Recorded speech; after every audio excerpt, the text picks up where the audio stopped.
Hey, welcome to Neversink Farm. I'm in the prop house and I'm in front of our new germination chamber.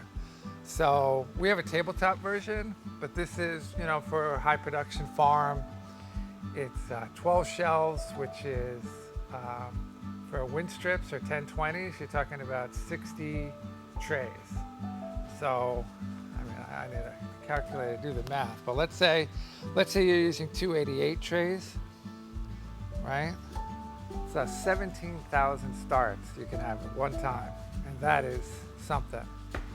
But all depends on what size trays you're starting with, right? So, all right, so I'm just gonna walk through some of the features.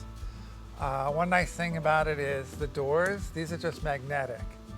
So there's no latches or anything like that. It's nothing to mess with. You just give it a nice tug, and we have magnets here, a little rubber seal in the middle. And this is polycarbonate, so it's not gonna crack or shatter or anything like that lifetime.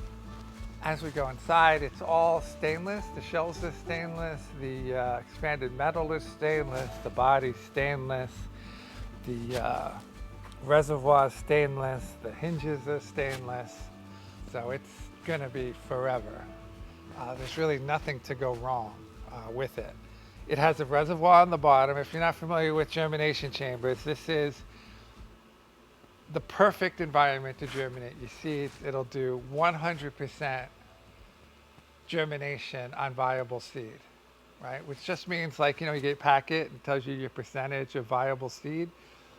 You're gonna get that percentage because the company is using something like this to actually figure that out. So you're gonna have perfect germination. You're not gonna lose money on seed or time or anything like that.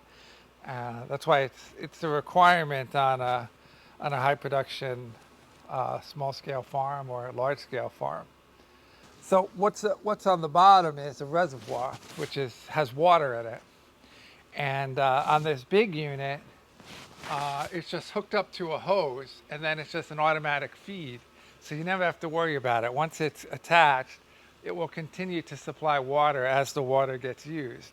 Just got a float valve in there. And then in there's a heating element which creates steam, and that steam travels up through the chamber, right? That's why the expanded metal, to let the steam go through, right? And you want to, wind strip trays are perfect because there's holes in it. And if you have 1020s that have holes in it, that's going to help the steam go through. And goes all the way up, hits the top, and some will condense and drip back down into the pan. Some will leave, and we have a vented top, which you can adjust. The more open it is, the more steam you're going to create because it's going to continue to cool down and the steam's going to turn back on again. So I keep it open most of the time because I'm not worried about steam being in the house. And and so we can walk around it. Has nice big caster wheels locking.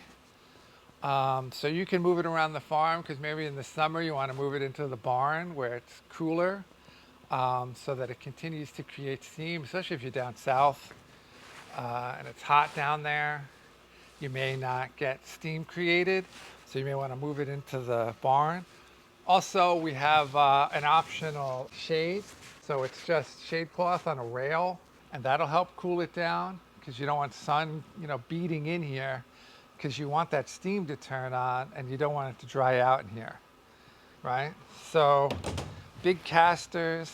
This is I like to keep this here to give a little, right? Just in case, let's say I got I'm doing some grafting and it's healing in here, right? I'll give them a little hit of the mist. Thermostats on the side, which has a little probe, checks the temperature in here, and you're just setting the temperature inside the unit. And when it drops below that, turns on the heating element, gets steam in there. There's an optional to get a fan. There's a fan on both sides so that you can set a high temperature. So if it gets too hot, it'll turn on the fan and bring in cooler air from down below to bring you down to the temperature where you're going to be creating steam again. I like the fan, but I think you also, the curtain covering is as important because that's usually where it's usually sunshine is why you're getting hot, right?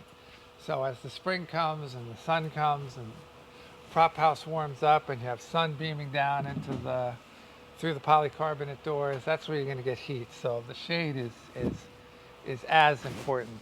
One pointer is, you know, this is going to get a lot of dust in it.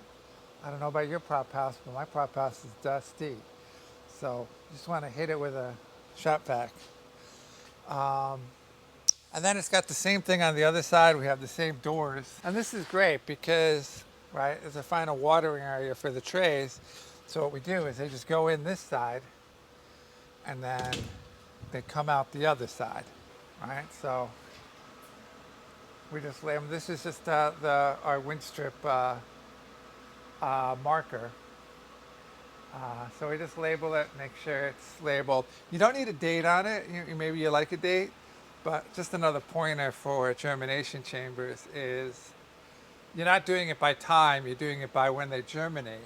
When you look in here, either through the doors or by opening the doors, you just want to check to see if there's at least 50% germination across the tray. If there is, it's time to come out. Otherwise, they're going to get leggy if you wait another day. They're going to grow very fast in here. And that's all you need to do. Just check it once a day and start pulling them out and making space for more to come in.